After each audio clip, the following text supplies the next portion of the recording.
Today, after something was said on our podcast, I found myself asking a question that took my breath away. What's the difference between a detention center and a concentration camp? The fact that we're even asking the question should make us all uneasy. But let me be clear, nothing should ever minimize the Holocaust. But honoring history also means studying how it began. And concentration camps didn't start as gas chambers, they started as detention. So the language that some people have used, which makes people less than human, it was back then and we've heard it today. I want you to stick with me because I have several thoughts that I want to try to connect here. History shows something else that's harder and sadder to confront, and that is that some people even then believed that they were safe because they sided with power. That happens today. Some Jewish collaborators thought that cooperating would spare them. Some political moderates believed that the extremists would eventually calm down, and some minorities believed that their loyalty would protect them. They were all useful until they weren't. Author Paola Ramos explores how trauma, identity politics, and manipulation have led some Latino voters toward right wing ideologies, sometimes in ways that undermine their own community. The pattern isn't new. Brown and Black people aligning with this MAGA Republican Party, I have to tell you, it confounds me. But throughout history, marginalized groups have sometimes aligned with movements whose very foundation ultimately excludes them. But they believe that the acceptance was permanent. And I can tell you, it never, ever, ever is. I know we all know about Project 2025, but I just want to remind us of a couple of things. It was there, is there, to restructure the federal government, and none of it is in our best interest. It expands executive authority, rolls back civil rights, takes away women's reproductive rights, dismantles diversity, equity, and inclusion. And what is worse is that Christian nationalist ideology is embedded in the movement, which also restricts women's autonomy, takes away the rights of LGBTQ Americans, and it weakens civil rights. This is real. This is documented policy goals, and we are seeing them affect people right now, right at this moment.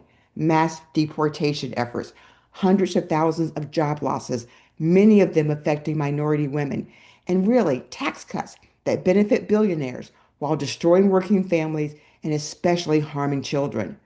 When political rhetoric includes phrases like poisoning the blood, animals, dismissing nations as shithole countries, this is serious. We're not imagining these patterns. We are hearing them and we are seeing them.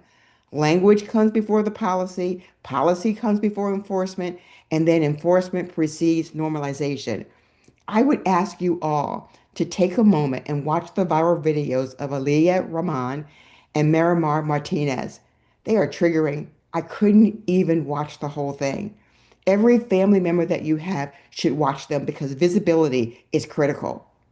I want to come back to my question originally about detention centers and concentration camps. It's not just how they're built or where they're built, it really is about the trajectory. Detention centers in the United States operate under law and court oversight. I know that looks weak today, but they are not designed as extermination facilities. That distinction matters a lot. But history teaches us that systems of mass detention based on identity become dangerous when due process is gone, when oversight is gone, and when dehumanizing language keeps on coming. And then, worst of all, when the public starts to grow numb.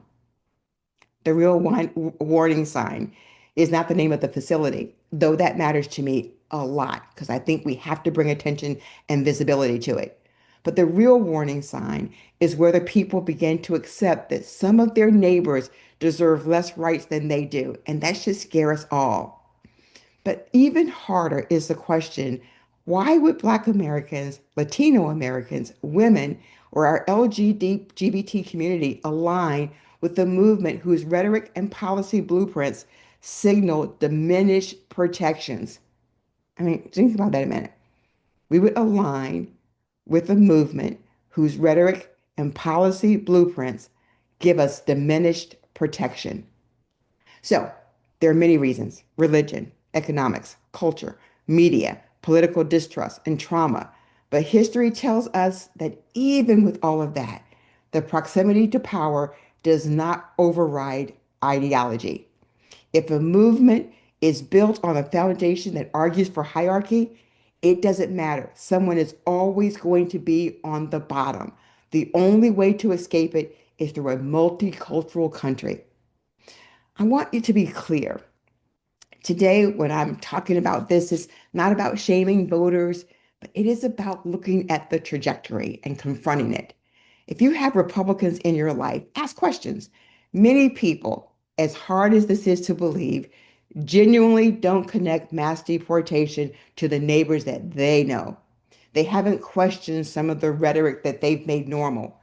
But if someone hears the language, sees the policy, understands the direction, and they embrace it anyway, then that tells you something too.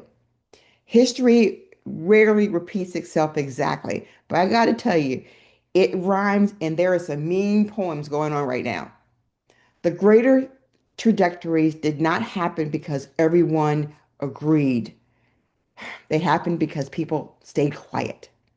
So my original discomfort with detention center or concentration camp is not whether today is 1938, but it's whether or not we recognize the early warning signs and whether we speak before the systems get so hard and so hard to deal with that we actually become 1938. The freedoms that we take for granted today may have eroded slowly and be going slowly until they don't.